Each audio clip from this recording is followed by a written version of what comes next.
Okay. Game. Good. Impisa kay Ruby. Oh, iwan ko muna kaya lang. Ruby, kamusta ka na dyan sa Japan? Sana nasa mabuti kang kalagayan. Alam mo, mahal na mahal ko kayo, aking mga anak. Kaya lang, hindi ninyo ako naalala. Para kayong walang pagmamahal sa akin.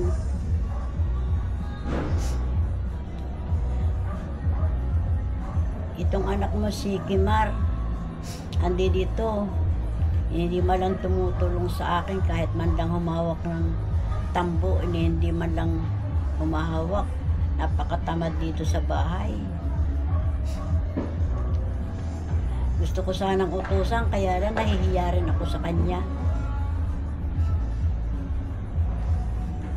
Sana magkusang loob siya na tumulong naman lang sa akin dahil ako'y matanda na, mahina na ako.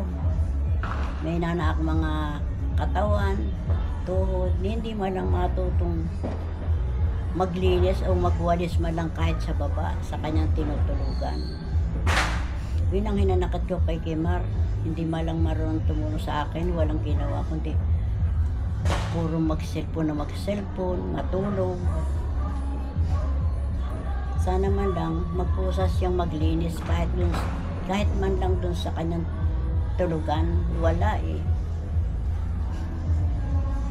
Yun ang hinanakat ko kay Kimar, sa anak mo, Ruby. Kay Charis naman, oh, alam mo naman, ako na nga nagpalaki sa kanya, pero parang di rin ako masyadong naalala niya. Alam, naunawaan ko siya dahil may trabaho siya. Mahal na mahal ko rin kayong lahat, kayong mga anak ko. Si Rowena, kumusta si Rowena? Ano nangyari sa kanya dyan sa Japan? Si Nini, naawa ko kay Nini dahil hirap na hirap siya dun sa Romblon. Pag naman nandito siya sa Maynila, gusto niya magtrabaho, marami ipapasok na sana siya nila din. Marami naman dahilan si Nini. Is yung magpapa-check up siya sa ospital. Parang ayaw niyang mamasukan. Ay kailangan din niya ang pera sa buhay niya dahil wala siyang inaasahan. Hindi itong upa ng bahay dito sa kanila, dito sa Bikutan. Alam mo, mahal na mahal ko kayong mga anak ko, kaya lang wala naman kayong pagmamahal sa akin.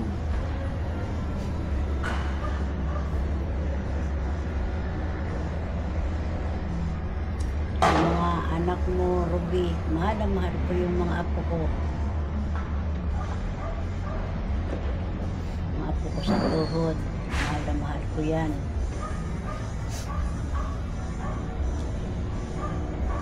Sana gumanda ang buhay, gumanda lalo ang kanilang buhay.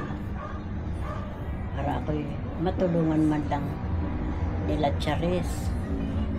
Kahit konting tulong pambili ng gamot ko. Pasporta sa aking mga gamot na maintenance. Yun lang, Ruby. Mahal na mahal kita, sana'y gumaling ka. At ito si Rob, pinapanalangin ko sa Panginoon na gumaling si Tosiro sa kanyang karamdaman.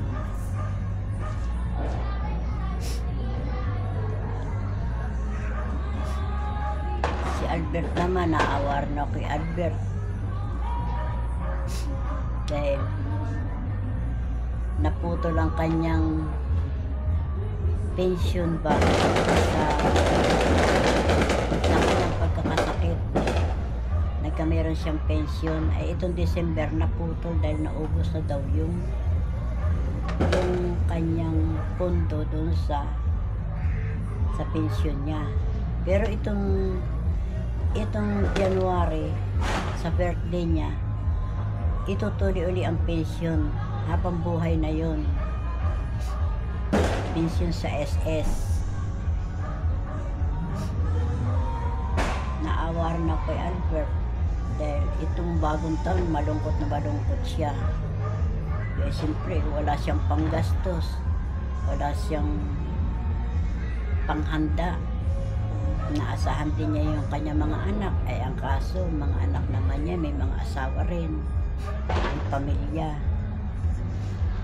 Di masyado silang matutulungan talaga. Ito si Angie, mag-abroad. Sana naman mapabuti ang kanyang pag-abroad. Swerte siya sa pag-abroad niya. Itong January daw, baka makaalis na siya. Sana makatulong siya sa magulang niya. Dahil alam mo naman si Albert, nagkamerong sakit. Mild stroke ang kanyang sakit. Hanggang ngayon, lagi nakahiga. Masakit daw ang kanyang balakang, kanyang mga tuhod. Ay ako rin, ganon din eh. Lagi rin masakit ang aking balakang, tuhod.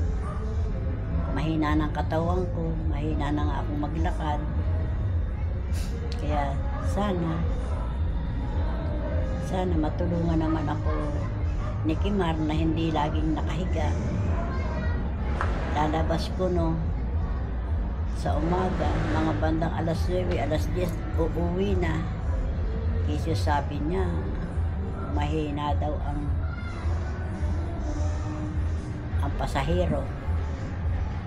Tapos maghapon na yun, nakahiga, nagsiselfon. Sana matulungan naman ako. Hindi yung ako lagi ang kilos ng kilos. Maglilinis ng bahay, maglalaban damit ko. Ay nahihirapan din ako. Sana naman matulungan ako ni Kimar.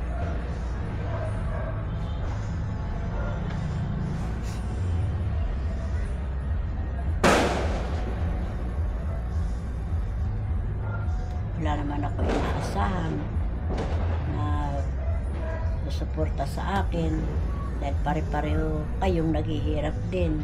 Naunawaan ko yun. Kaya ako hindi makahingi ng tulong sa inyong magkakapatid dahil alam kong wala rin kayo. Lalo ka na, Ruby. Ikaw lang naghahanap buhay. Ito si Ro, may sakit. Kawawa ka rin. Hindi rin ako makahingi sa'yo ng tulong dahil wala ka rin eh. Naghihirap ka rin sa buhay. Kaya naasahan ko na lang yung upa ng bahay dito sa harap ng kalsada. Yun lang inaasahan ko. Eh kulang pa rin yun sa akin dahil pang-suporta sa aking gamot, maintenance ko. Lagi ako nagkakasakit, lagi akong high blood. Minsan nga ang dugo ko 180 over 200. Naku, hindi na ako mapakali. Buti sila din tumatawag sa akin. Gabing-gabi yun tatawag sa akin. Sinabi ko ang taas ang tugo ko. Kung gagawin nila din, alam mo, bubulaga, tatawagan niya sila Bergie. At ako daw ay samahan at mataas ang tugo ko, tulungan daw ako. Yun, pupunta nga dito si Bergie, nahihiya kay Lalin eh. Binubulabog ni Lalin si Bergie eh. Si Albert naman hindi maasahan dahil nakahiga na lang yun. Pag daw gabi, masama ang kanyang pakiramdam. Kaya si Bergie na lang ang nahihingan ko ng tulong. Ipagluluto niya ako ng luya. Tapos, iinumin ko, ay mataas pa rin, hindi pa rin bumaba ang dugo ko. Mabuti na lang, mayroon akong gamot na inalay ko sa ilalim ng dila ko. Yun, magpapahinga lang ako, kinabukasan umaga. Bababa na yung dugo ko.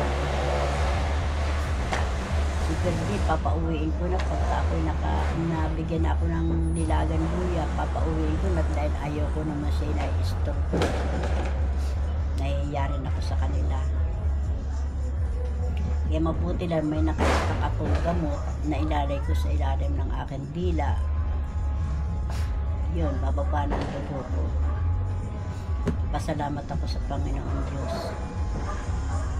Pinapanalangin ko sa Panginoon Diyos na sana ay magbago ang buhay ninyo, guminhawang muli ang buhay mo, Ruby, gumaling ka ng gusto sa iyong sabi mo nagpapacheck up ka rin sa doktor o sa hospital. Sana tuluyan ka ng gumaling. Si Tosero, nalulungkot ako dahil hindi nga gumagana yung kanyang panginginig ng katawan. Naawa ako sa kanya. Yun lang. Mahal na mahal ko kayo. Ang pamilya ni Charis, mahal na mahal ko rin. Ang pamilya ni Charis. Ang mga bata. Mahal na mahal ko yung mga apo mo.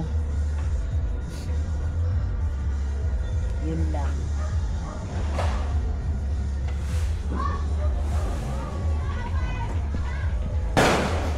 Miguel! Miguel!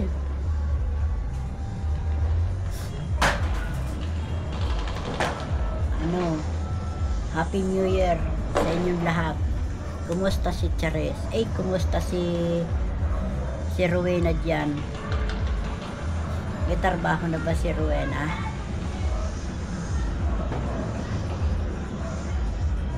Sana may trabaho na siya. Tulungan mo na lang si Rowena na makaayos ang buhay niya. Sabi maging mag-aasawa daw sa hapon. Tulungan mo na lang siya. Dahil kawawa din naman siya eh. Ikaw lang ang inaasahan din ni Rowena. Makakatulong sa kanya. Problemado din si Rowena eh.